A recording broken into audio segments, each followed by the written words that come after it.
ahantu hose igiye kuva igiye gutakaza intege ishoza y'intambara ikarwana. Muri Irani Amerika muri Libya ntibariyo yarahatwitse hahinduka umuyonga. Rero abanya-Irani bo ubwabo nibo babizi. None se urabizi neza ko habaye umuyonga? Yego ndabizi. None se niba barahabaye umuyonga ni gute bari abatahiriyemo izo misiri zose ibyo bitero byose Israel irimo gutaka? Ese reka nkubaze kuki utumva yuko ibyo bintu baba batangaza amakuru ryabo ry'abaye propaganda, sibyo? No kuvuga ngo ibyo bintu byose barimo gutangaza babita ni nkuko Donald Trump yavuze ngo Iran bayisibye ku ikarita y'isi. None se nawe uremera ko bayisibye ku ikarita y'isi? Iki gihugu cyarashegeshwe. None se kirashegeshwa cyane, icyo gisigayeho ni iriya Missile City niyo yonyine. Rero ushobora gucya mu gitondo ugasanga nira Missile City bamaze kuyizenguruka bayifashe bayikorukira hose. Umugabo we nawe no kugendera mu kigare bamunyamakuru we uko agendera mu kigare. Iran ni igihugu gituwe n'abaturage benga miliyoni 100. Niba Iran yarabaye umuyonga abaturage bose barahirimo byararangiye. Arega izo miliyoni 100 sibyo zarahiye se zishobora kuba abanyayirani bahunze ziri hanze ngira igihugu bahungiye muzi bo baraza bagaturitsa amazu, bamara guturitsa amazu bagaturitsa n'ibindi bikorwa byose, noneho abaturage bo abadapfuye bakaguma hanze. Kuko ngiye hari amavideo nagiye mbona acicikana abanyayirani bari gufashwa ariko bari gufashirizwa hanze y'amazu, ubona amazu yose yarahiye yararanye. Ariko amazu ntago aricyo gihugu, igihugu n'abaturage urabyemera. Kandi abaturage nibo barwana, ntago amazu ari yarwana, sawa? Haje urambwira ngo abahungu abakobwa abasore bajye kurwana ku rugamba n'abagabo n'abagore biva mu baturage. Niba mara gukuraho umuriro w'amashanyarazi bakaba batakibona internet, ushatse kumbwira ko abanya-Irani batazigumura kuri leta yabo?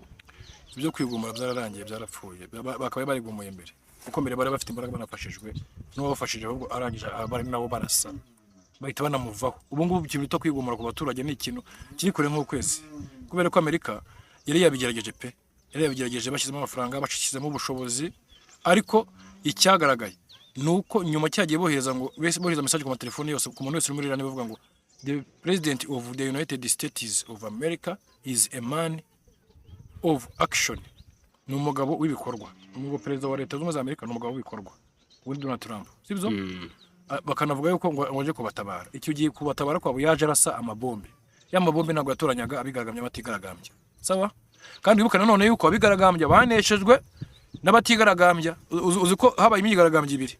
Abantu bigaragambya barwanya leta bahuriye mu mujyi n'abigaragambya badashaka imyigaragambyo barwanya yayindi. Babandi baraneshwa, babandi bigaragambyaga ngo leta iveho. Urumva muri make abenshi bakigikiye iki leta yabo. None n'abandi nabo bigaragambije mbere nabo bamaze gukigikira leta yabo, kuko bamaze kubona ko Amerika yararashe irashidatoranya. Kuko igisasu nako kiza kireba nguriya yigaragambyaga nguriya twamuhaye amafaranga we no wacu oya. Zone y'intambara aho misiri ikubise mwese uhari wese ramumena. Niba buri umuyobozi w'icyo gihugu, niba buri umuyobozi w'ingabo zahiye. Yego. Noneho muri bya bidaro bindi byawe binini cyangwa se ya marinete yawe manini, iyo urebye ubona Iran ishobora kuba izatsinda iriya ntambara cyangwa izatsindwa? Reka mbigusubirisha hano ko ntuza uraza kongera inyuma, sibyo? Yego. Amerika yatangaje yuko igiye kohereza abasirikare bitwa Airborne hagati y'igihumbi 3. Abasirikare baba parachuters bamanukira mu mitaka. Yego. Parachute no kumanuka mu mutaka. Bikaba bamaze no kohereza ubwato mu nyanja bwitwara.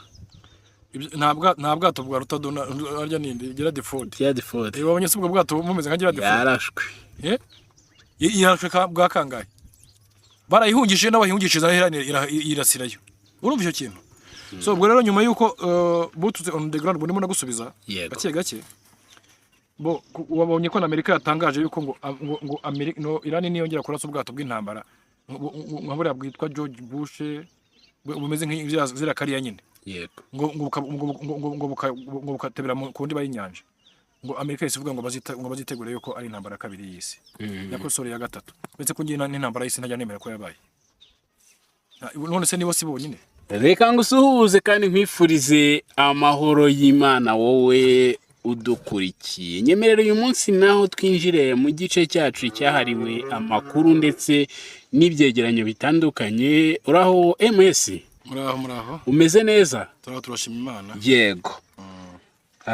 Hirya no hino rero ibibazo bikomeje kuba ibibazo, icyo bita umuriro ukomeje kuba umuriro muri Middle East. Irani ikomeje gukora kuri misile zayo, Amerika nayo ikomeje gusenya, gukubita itababarira.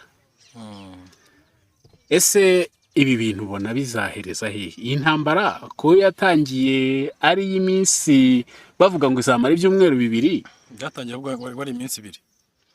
Amerika bari bapanze ko bagiye kubita iminsi 2 bakaba barayirangije, bagahita bahindura ubutegetsi, bagahita bashyira ibyo bashaka bikaba birarangiye. hashize umwanya muto, hashize nk'iminsi 5 njya kumva numva Donald Trump aravuze ngo ari ngo bari kurangiza intambara, ngo bari gusoza.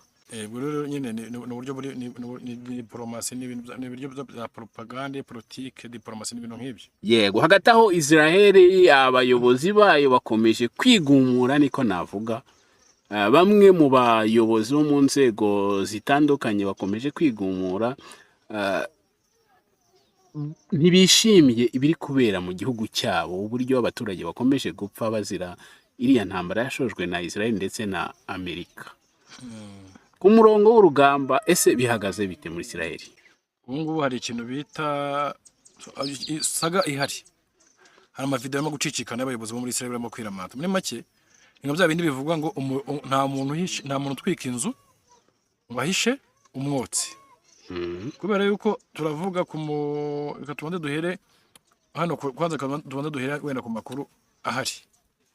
Amerika irimo iravuga ikintu bita boots on the ground. Yego. Kuzana abasirikare ku butaka. Nyine boots ubwo nizamwita abasirikare babambaye. On the ground ni ku kibuga nyine. Ubwo kuvuga ngo rukarangiza ibirenge ku butaka nyine. Yego. Ubwo rero Amerika bivuga ko igiye kohereza abasirikare bayo bitwa airbornes. Ni abantu bakomeye cyane mu kurwana ku butaka, baba special force, barenze nyine bakomeye ku butaka.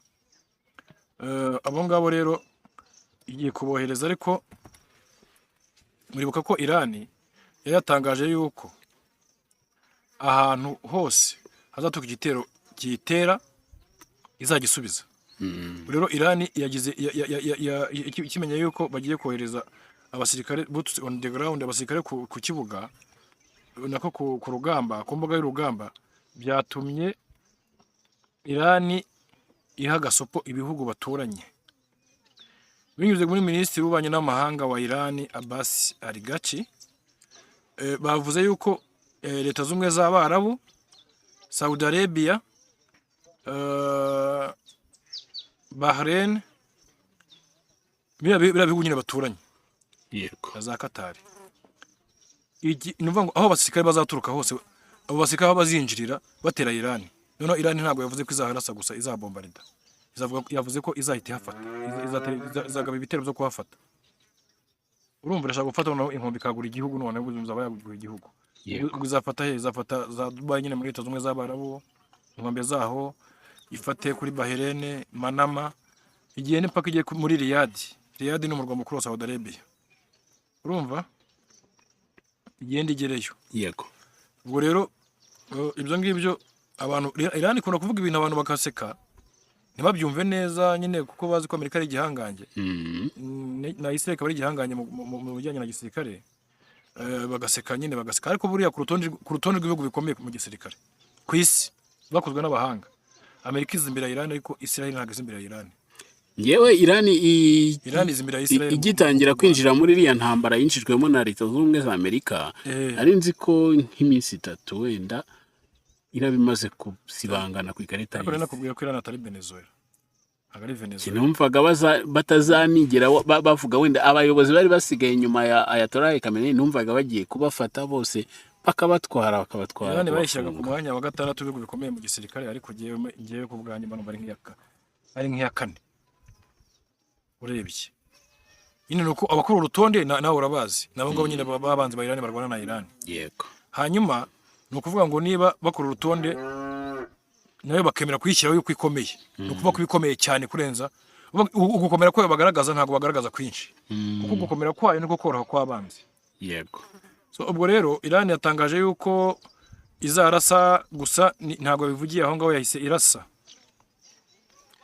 irasa ububiko bwa peteroli muri Bahrain, bituma Bahrain muri bya bihugu mu kigobe ngo bifitanye amasezerano no gutabarana ameze nk'aya OTAN, yuko igihugu kimwe n'igiterwa ibindi byose bizata byinjira mu ntambara. Muri Bahrain yavuze yuko yidekaraye ku mugaragaro, yerekanye uruhande ihagazeho. Yego. Yavuze yuko nayo igiye kwitegura kugaba ibitero kuri Iran, gusa Iran yavuze ko yiteguye kandi izahita ifata Bahrain. Bahrain nagahugu gato, nakarwa gato, ni gato. Yego. Ni gato pe. Si ko kaka bafite abaturage nk'ibihumbi 600. ariko ngo bafite ubutunzi barakize cyane. Babakire kweri. Urumva? Hanyuma Iran mu kugira ngo yerekane agasuzuguro ku kijyanye n'ikintu bita boots on the ground, bafashe misile zabo bazishyira ku gafoto, bazishyira agafoto gakozwe na AI, kare abagabo batatu, basikare batatu ba special force. Yego. Batatu kabisa ubona b'inkorokoro bari imbere y'icyapa cyanditseho ngo Inter Iran, kwinjira Iran. Yego. Noneho ako kanya bakinjira bahise batatu, hahise hagaruka babiri, umwe yakomeretse byahatari bikomeye cyane, hanyuma undi yacitse ukuguru ari ku mbago kandi bikoreye isanduka. Ubwo bisobanuye iki? Ni ubutumwa Iran irimo kubaha, ivuga ati abo muzoheza ntabwo bazagaruka ari bazima. Nuvuga ngo umwe yapfuye baramwikoreye mu isanduka, undi yakomeretse arenda gupfa, undi nawe yacitse ukuguru ari ku mbago. Ngo ako kantu bahita bagakoresha barasa misile zabo mu bijyi itandukanye ya Israel. Bumva bahise barasa kuri Bahrain, batwika ububiko bwa essence, barasa muri Israel. So Iran rero yahita ikoresha ayo mafoto yabo ba special force batatu, itanga ubutumwa kuri Amerika nyine ngo abo muzoheza ku butaka ntago bazagaruka. Niba nagaruka ari bimuga, ari bakajorite. Urumva? Abandi muri abo batatu, umwe niba arembye azapfira iwabo, uwo ngo ndaza bakajorite, undi nawe yapfuye. Nibwo hanyuma ubwo bahita amafoto bashyira kuri misile. Urumva? N'udufoto twa AI bakoze baraprintinga, bahita bayishyira kuri mizayiro zabo, bahita barasa ububiko bwa essence bunini cyane muri Bahrain. Bahrain ihita irakara, ihita itangaza intambara kuri Iran, ifata n'uruhande itigaragaza aho biri. Gusa Iran yari yatangaje yuko ibyo bihugu byose ngo bavuga ngo irabirasa, ivuga ko itabirasayo, ivuga ko itarasa Leta Zunze Ubumwe z'Abarabu, itarasa Qatar, itarasa Saudi Arabia, itarasa Iraq, itarasa Bahrain, itarasa ubwami bwa Jordan, ndetse ivuga yuko irasa Israel. Muri ibyo bihugu ikarasa abanyamerika barimo. Yego. Ikababwira iti bavemo bagende manebe ko wongera kubarasa. Ati mwe muravana mwe murabaturanye. So ariko bariya bo mu bihugu byo mu burasirazuba bwa ati ntabwo ibyo bintu babyumva, ntabwo barimo kubyumva neza, ariko nabo impamvu batabyumva nyuma twabivuze mu kiganiro cya mbere, bashobora kuba bafite igitutu cya Amerika n'ubwoba bwabo, kuko intwaro bafite zose ni za Amerika, uburinzi bwose bafite n'ubwa Amerika. Ikindi gikurikiyeho bakabona wenda nta mbaraga bafite zo kuba bahangana na Amerika ako kanya. Yego. Hari cyangwa imishinga barasinyanye n'amasezerano n'iki byose. Hari akantu ngengeraho amatsiko, bakanatinya yuko wenda Iran yazatsindwa noneho Amerika ikabyihimuraho. Nicyo batinya. Hari akantu ngengeraho amatsiko, buriya Iran njya mbona irasa ku bihugu nyine birimo ibirindiro bya Leta Zunze Ubumwe za Amerika. Ariko se buriya Iran ishobora gutsinda ibihugu byose byo ku isi? Ntabwo ibihugu byose byo ku isi birimo kurwanya Iran. None se tuvuge wenda ibihugu biri muri OTAN. Muri OTAN ntabwo ari ubwa mbere byaba bitsinzwe. Nibirasa kuri Iran byanyabyo. Ntabwo Iran ya mbere, ntabwo Iran ari ya mbere barwanye. Somalia bararwanye. Urumva? Yego. Libya bararwanye. Libya ntabwo bararwanye, bo babanje kuyikura bakoresheje umuryango w'abibumbye, bagenda bayikuraho ubushobozi bwo kurasa. Aribo nabyo Iran yanze. Urumva? Ubwongereza burashe kuri Iran, Ubufaransa bukarasa kuri Iran, bikaza bigafatanya na Amerika. Wemeza neza ko mu gihe kingana n'iminsi 7 Iran itaba imaze gusibangana ku ikarita y'isi? None se wewe wemeza yuko ibyo bintu baramutse bibaye isi yabyihanganira? None se Ubwongereza burashe kuri Iran, isi ni bande? Hariho Uburusiya, isi ni OTAN, isi harimo n'Uburusiya. OTAN buri mu Burusiya se? Nako Uburusiya buri muri OTAN? ntabwo bwemera Uburusiya, ntabwo bwemera ko igihugu gikomeye. Uburusiya ndabwemera. Bwarashe misile zirenga igihumbi mu gihe Ariko abandi turaza tunabivugaho. Bwarashe misile zirenga igihumbi muri Ukraine mu gihe na drone 924 mu gihe abandi bahugiye kuri intambara ya Iran na Israel. Urumva? None se ubwo Bwongereza buramutse burashe zonyine Uburusiya bwonyine Uburayi bwarabunaniwe, harimo n'ubwo Bwongereza, harimo na Amerika, harimo na byose icyarimwe. Ariko Uburusiya Iyo sirimo kuvuga iyo mvuga Uburusiya, iyo mvuga nyine ko Irani mbafata ko Irani ishobora kuba iri yonyine cyangwa se imbaraga biri kumwe ni nkeya. Ntabwo iri yonyine, ahubwo imbaraga iri kumwe imbaraga nyinshi cyane. Ahubwo Irani yo ukuntu iteye mu mico yayo ni abantu bakunda nyine we mwagiye yego. Uburusiya bwo buherereye cyangwa se buhugiye mu ntambara ya Ukraine, ntabwo rero buri ku ruhande cyane rwa Iran, kubera ko ntabwo buramutse bukuye imbaraga muri Ukraine bwahita buganzwa. Ntabwo bwaganzwa kubera yuko na Amerika nayo muri Ukraine iriyo ifite n'imbaraga yashyize kuri OTAN, izindi nyinshi zikuri Israel. Urumva? Kandi urabizi ko OTAN nubwo uvuga ngo iratabara, ariko OTAN yamaze gutandukana na urebye ntabwo ikiri kumwe, bitewe nuko Donald Trump agiyeho yabaciye amazi. Urabyibuka, yabaciye amazi avuga ko Uburayi nta kintu bumaze, Uburayi ari Amerika ibugize, ari ibutunze, ari yabukoze, ari nyine babaca amazi bikomeye ku buryo barakaye, ndetse bananenza no kuvuga ngo bazigarurira Greenland ni mu Burayi. Icyo kintu cyababaje abanyaburayi cyane ku buryo nibwo bwa mbere Amerika iteye yonyine itari kumwe na OTAN. Ni warubizi? Kandi OTAN ntago Amerika yonyine kabikiriyo. Reka dufate muri Iran. Ubwo ahantu hose igiye kuva igiye gutakaza intege, ishoza y'intambara ikarwana. Muri Iran Amerika muri Libya ntibariyo, yarahatwitse hahinduka umuyonga. Rero abanya-Iran bo ubwabo nibo babizi. None se urabizi neza ko habaye umuyonga? Yego, none se niba barahabaye umuyonga, ni gute bariya batahiriyemo izo misiri zose, ibyo bitero byose Israel irimo gutaka? Ese reka nkubaze, kuki utumva yuko ibyo bintu baba batangaza amatangazamakuru ryabo ryabaye propaganda? Sibyo? No kuvuga ngo ibyo bintu byose barimo gutangaza babita ni nkuko Donald Trump yavuze ngo Iran bayisibye ku ikarita y'isi. None se nawe uremera ko bayisibye ku ikarita y'isi? Iki gihugu cyarashegeshwe, none se kirashegeshwa cyane. Icyo gisigayeho ni iriya Missile City niyo yonyine. Rero ushobora gucya mu gitondo ugasanga n'iriya Missile City bamaze kuyizenguruka, bayifashe bayikurikira hose. Umugabo we nawe nuko agendera mu kigare, wa munyamakuru we uko agendera mu kigare. Iran ni igihugu gituwe n'abaturage benga miliyoni 100.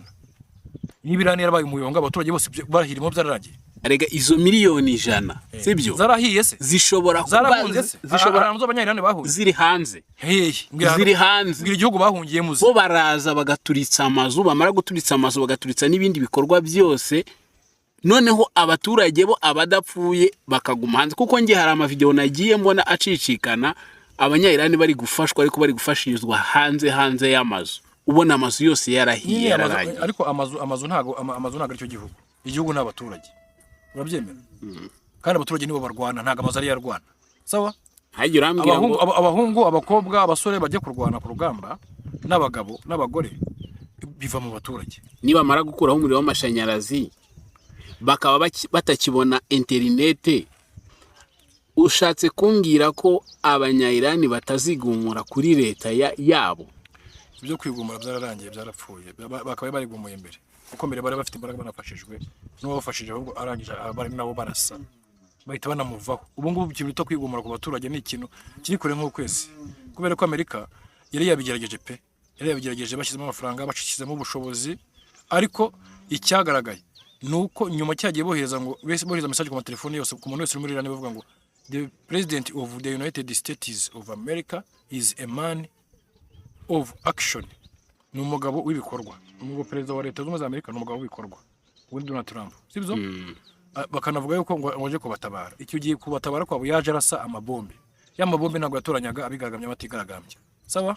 Kandi wibuka none yuko abigaragambya baneshejwe n'abatigaragambya. Uzi ko habaye imyigaragambya ibiri, abantu bigaragambya barwanya leta bahuriye mu mujyi n'abigaragambya badashaka imyigaragambyo, barwanya yayindi.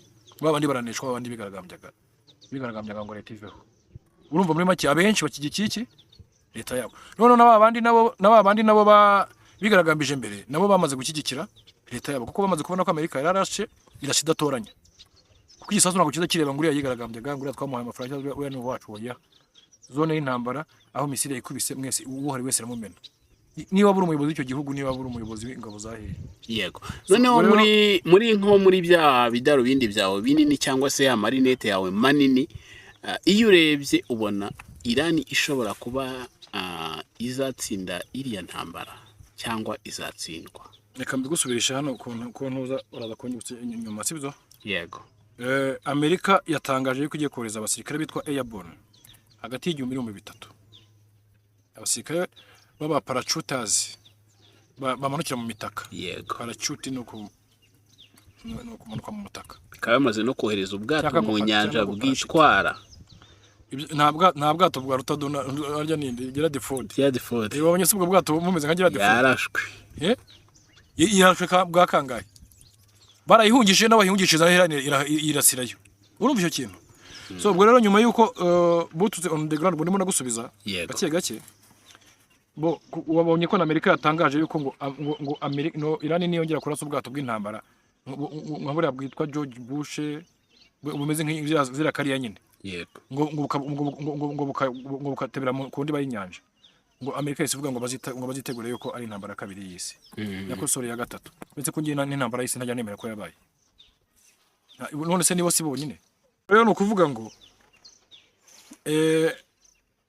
Amerika imaze kwemeza yuko igiye kohereza abo bita Airborne baba parachuters cyangwa se baparashita nyine imitaka basimukira mu mitaka hagati y'igihumbi n'ibihumbi bitatu Irani yahise isohora agafoto ka AI agashusho yego kariho abagabo batatu baba special force b'abanyamerika batatu abo basirikare bari imbere y'icyapa cyanditseho ngo enter in Iran ngo kwinjira muri Iran urumva bamaze kwinjira hahise hagaragara basohotsemo noneho basohotsemo umwe ari ku mbago undi yakomeretse bikomeye bafite n'isanduka y'uwa gatatu ubwo bwari ubutumwa Irani yahaga abanyamerika urumva kuvuga ngo mubohereze ariko nyine ubwo mubakure mu mubare w'abanyu kuko ubwo ntago bazagaruka ari bazima ntago bazongera kuba bakoze nta kintu bazongera kubakorera yego ubwo uri kumusubiza ndimo ndagusubiza hanyuma noneho abagabo baba special force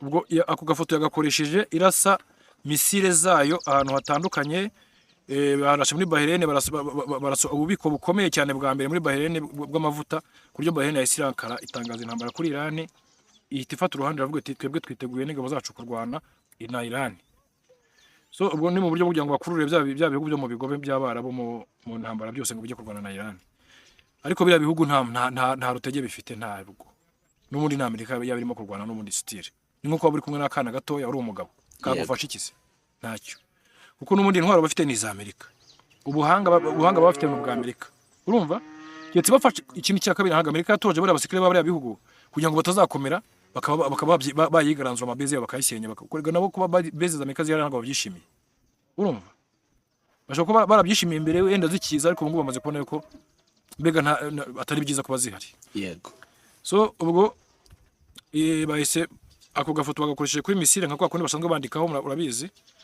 yuko na nijoro barashe misile zanditseho ngo barashimira Abashinwa Espanye Abahinde Abashinwa Abahinde bagashimira akaba ntago bashimira leta y'Ubuhinde yo n'abaturage bashimira abaturage gusa yego leta y'Ubuhinde yo mu ntambara y'iminsi 12 yaragambanye yego buri Iran ntago yizeye neza bashimira Ubushinwa byanditse kuri misile bohereza ubu rero noneho aka gafoto niko kagiye kuri misile niko bakoresheje noneho no butumwa batangaga bahita basa muri Bahrain Manama ku kigega gikomeye cyane cy'ububiko bwa essence bwa petrole n'amagaze Bahrain ihitira karabu bayihombeje bikomeye ko niho ubukungu bwayo bwari bushingiye yego so ubwo rero bahita barasa no mu bigo bitandukanye bahita barasa no mu migi itandukanye ya Isiraheli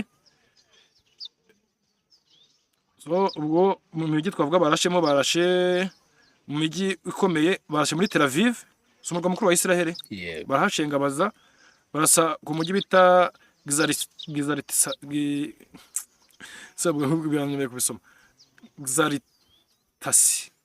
Gizalitasi no kuvuga ngo Saver byananiye ubundi bitanga ngo ni Xavier bari Xavier irabe sinari bigorana cyane Tasi barasa naho no mujyi bita Haifa baramanuka barasa no mujyi bita Petativita. Israel ivuga ko hapfuye abantu 149. Ibaze kujya Israel yemera ko hapfuye abantu 149. Iyo bwari byitanga. Tubibutsa ko Israel igerageza kugabanya umubare bishoboka byose.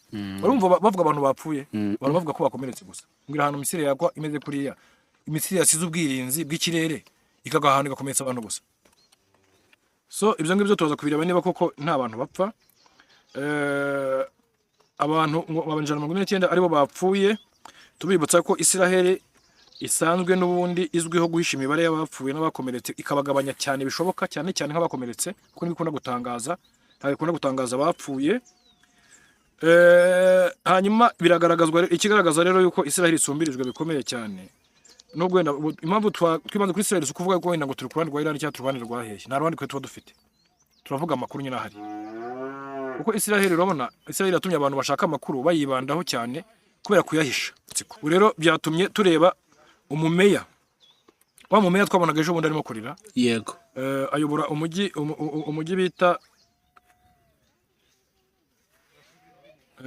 bita Mushavu Marigoriote. Urumva ni meya w'uwo mujyi yitwa Eitan David. Ntabwo David cyangwa David. Yego. Uwo nguwo rero yagaragaye arimo kurira avuga ati reba mu majyaruguru ya Israel turashize tumerewe nabi, yeba imijyi barayirimbuye, atubwirinzi bwose babukuye hangana ko ntabwo batwitayeho, ubwirinzi bwose babyanye za Yerusalemu na za Tel Aviv kujya kurinda abanyamerika. Urumva yego deja n'abaturage batuye muri Israel urumva batangiye kwigabanyamo ibice. So uwo ni meya rero, meya witwa Eitan David ayobora ahantu hitwa Mushavu Marigoriote. Ni ukuvuga ngo umumeya yagaragaye ejo bundi arimo kurira arira nk'abana imbere ya kamera avuga ati turashize turapfuye turapfuye birarangiye. Ni gute twebwe tutarinzwe? Atubwinzi bwose babukuye hano babujyanye za Yerusalemu za Tel Aviv za Haifa kujya kurinda abanyamerika. Urumva deja na population ya Israel nayo ubwayo itangiye gucikamo ibice, batangiye kubona abanyamerika nk'abantu babi nabo kandi ari inshuti zabo ari abariye babo, sibyo? Hanyuma ikindi gikurikiyeho muribuka mu ntambara muri iyi ntambara nyine ejo bundi barasa kuri nanone Bahrain bamaze kuyasaba kenshi, sibumva muri Bahrain barimo kurasa mu murwa mukuru bita Manama. Nuvuga ngo barasaga kuri base za Amerika no ku bigo by'imari nyine Bahrain ifatanyije na Amerika. Abaturage ba Bahrain barimo kubyina insinzi bavuga bati mubarase. Urumva kigaragaza ko batishimiye ibyo bintu. Yego.